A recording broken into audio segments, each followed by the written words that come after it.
On last week's video, we put together a crossbow bolt quiver. You want to check that out. We'll show you how to punch leather out, go ahead and lace it together, and make a fine bolt quiver. You'll be seeing more of this quiver as the weeks come by. We're going to be taking the crossbow and the bow out and go shoot, so you get to see how this all comes together, how it works. Of course, we get a visit from the supervisor, Rickson. You'll be seeing Rickson and Sadie in upcoming videos. So with that, we're going to go ahead and get into this next video. So let's go ahead and get started in this episode. We're going to be building some arrows for the arrow build and the bow build. Hey guys, these arrows have horn nocks inserted with them. What I'm doing here is I've cut out cow horn, and I'm sanding it down. And along with the horn, I'm also sanding my fingernails, so this is a good manicure and also work process right here. You can hear the roosters in the background if my software hasn't cut it out. This is called reality TV. Of course, we are here on the homestead right now doing the boat thing, guys. Watch till the end of the video and you'll see a little bit of that.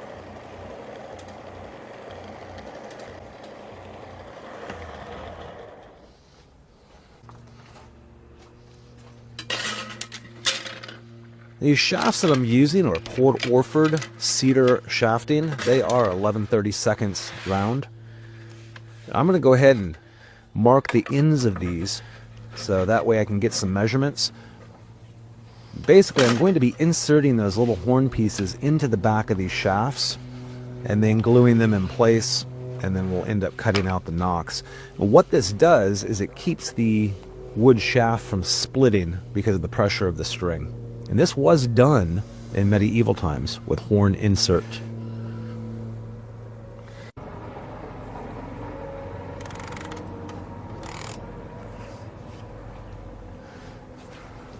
Have you ever noticed that roosters start crowing about 2 in the morning? Are they on European time when you're in Central Time? I'm going to have to check into that.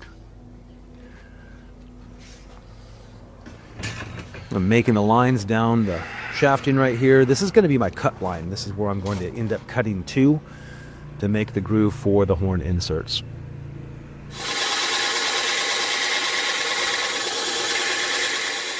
But guys, this is real basic. Now this can be done with a hacksaw as well.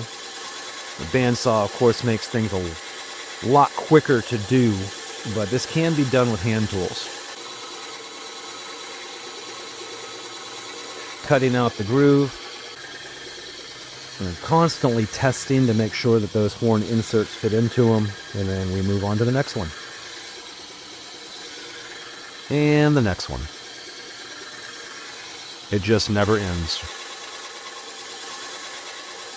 Testing the last piece, looks like it fits, and it is ready for gluing. The glue I'm using here is called EA40. It is a 2-part epoxy. It's what I use in all my bow building and things like that. Real good stuff. We heat cure it at about 150 to 160 degrees. And it will cure on its own without any heat. It just takes infinitely longer. And it is mixed in 100 parts of the yellow to 83 parts of the blue.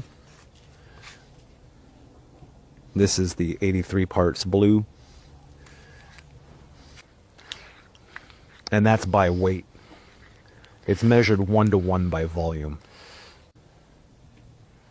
It's a picture of the silver crossbow. You guys will be seeing that here real soon in action. And gluing the horn nocks here.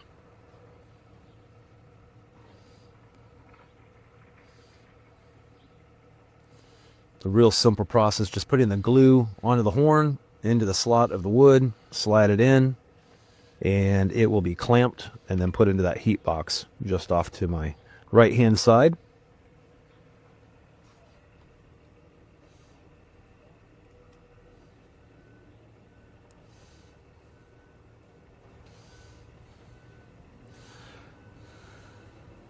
Each one of these horn pieces is fitted to the individual shaft. And after about 2 hours, we bring them out, and they are ready to go on to the next step.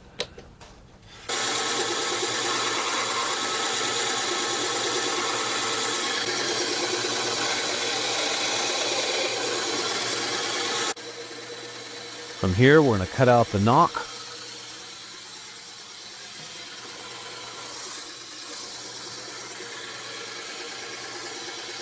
We're going to start finishing up with a sander and then by hand.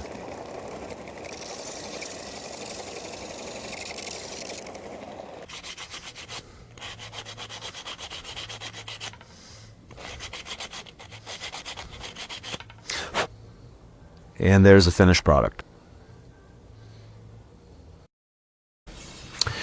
So it's been about 2 weeks since when I was filming how I put these arrows together with the horn knocks and everything else that you guys just saw to now. And unfortunately, during the weekend, I needed a demonstration to be able to do. And what I did is I ended up airbrushing these, and I did not film that process. Guys, this was super simple. I used a dye called British Tan. So British Tan. And just used my airbrush and just slowly started airbrushing these to where I got the nice dark into the fade, and it went naturally yellow.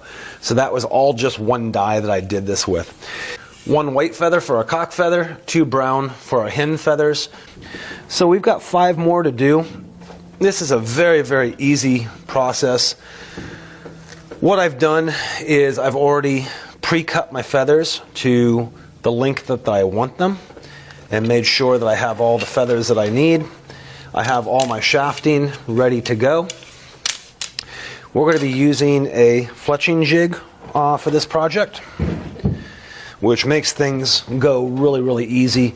If you've ever built arrows before, then you know what a fletching jig is. If you never have, or you don't know what a fletching jig is, these just allow you to put the feathers in the right orientation, which is 120 degrees apart. Based on the 360 degree circle, those feathers are 120 degrees apart from each other. So, very, very simple to do. Now, since I know that I'm going to be using 2 brown feathers and 1 white feather, I'm going to start with the white feather. And then as far as for these jigs, I'm just putting this in the same location where the back of the feather is to the back of the jig, and then just making sure that I'm pushing this in. Now check out my bolt building video. I'll go ahead and link it. I guess I'll be coming up on the left side. I'll put the link up above, and this will really go into a detailed explanation of these clips and how this is done. It's the same thing for a larger feather for the arrows. We're going to go ahead and hit this with some glue. Now I am using super glue. There are all sorts of glues that you can use for putting fletching on arrows. I prefer super glue. Why isn't this doing its thing? Oh. So you probably want to check your jig before you start messing around, because somebody with something, it's probably my dog. There we go. My dog did it. All right, take 2. So we're just going to put some glue on this. Put this down right onto the fletch, just like that.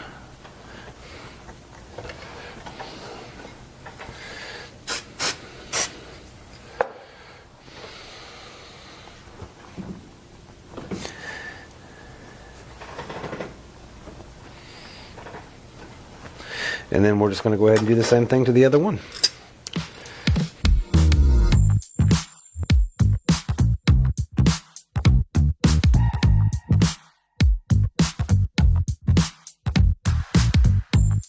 It pays to actually watch these videos.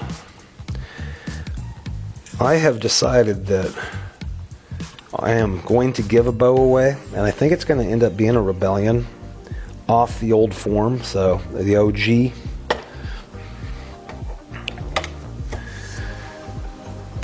I just don't know exactly how I'm going to do it. Something pretty, but it'll be worth about $550. This is silk thread. This is size E. It's white, 200 yards. This is beadsmith, 100% pure silk. And I really like this stuff to be able to wrap. And the way that I'm going to wrap, let's see if I can get this dead center so I can give a close-up here, is I'm just going to wrap this around and then over itself so that way I can hold onto it, so it'll hold the shaft. And what I'm doing when I'm wrapping this is I'm actually wrapping it down for a couple turns, and now I'm going back up. And when I go back up, I'm pulling a little bit, and now I'm just going to wind it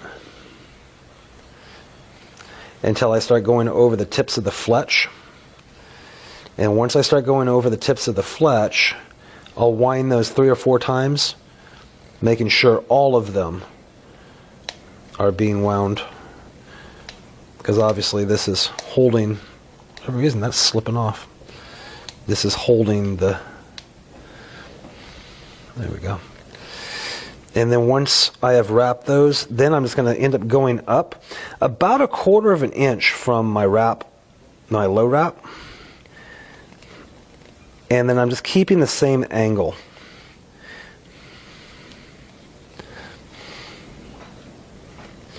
I don't know if this is going to transpose very well on this camera. I do have other cameras coming in.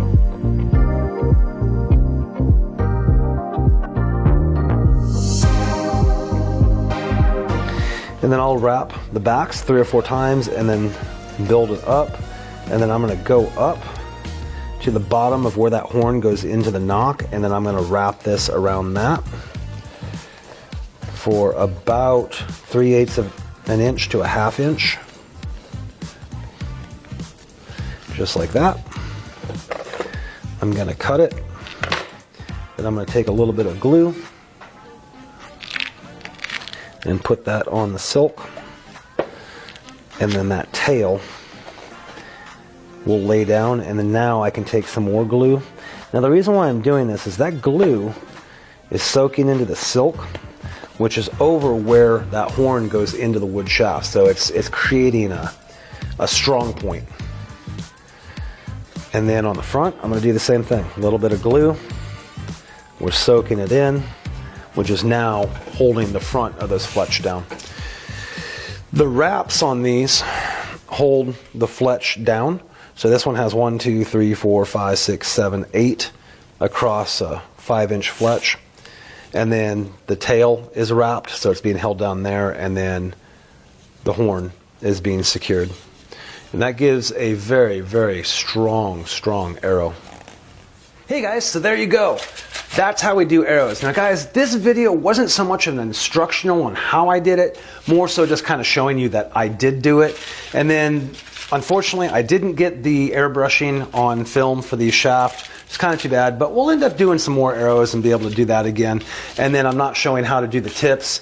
Guys, all I'm going to do is I'm going to taper them and glue the tip on. That's going to be it. And then with the wrapping of them, you can see where they're silk wrapped. I'm going to end up doing these as a demonstration for 7th weekend out here in Arizona. So again, not necessarily an instructional, but that's okay. Now we got some arrows, guys. We can start shooting that bow, and then we're going to be moving on to the bow, getting that built. And you heard me. If you watched through the video, you heard what I said about the old form, building some bows, and possibly you have to watch the whole video. I hope I am mildly entertaining, and I hope you're definitely learning something. We're going to be doing this bow, and then we go home, we're doing the boat, and you'll start seeing that boat being built. Oh, I can't wait, guys. We're going to be doing some fishing, we're going to be doing frogging, we're going to be doing catch, clean, cooks, we're going to be doing overnights on sandbars and banks and 50-mile trips down rivers and backwaters and swamps. We're going to be having a great time doing that. And in between now and then, We've got to process some meat. We've got to start getting the gardens all in so you guys can kind of see some of the homestead and things going on there too. So on next week's video, we will be setting the boat up. It's finally in, be taking it out of the box, and of course putting the bimini top on it. And the dogs show up, cause some ruckus out in the yard, having a good time, Belgian Malinois. And more boxes and more parts to set this bow up, including fishing gear, solar panels, things to glue to the boat, and there's the fishing gear right there. Guys, we're going to be doing a lot of catch, clean, cook. I appreciate you guys following me. We'll see you next time.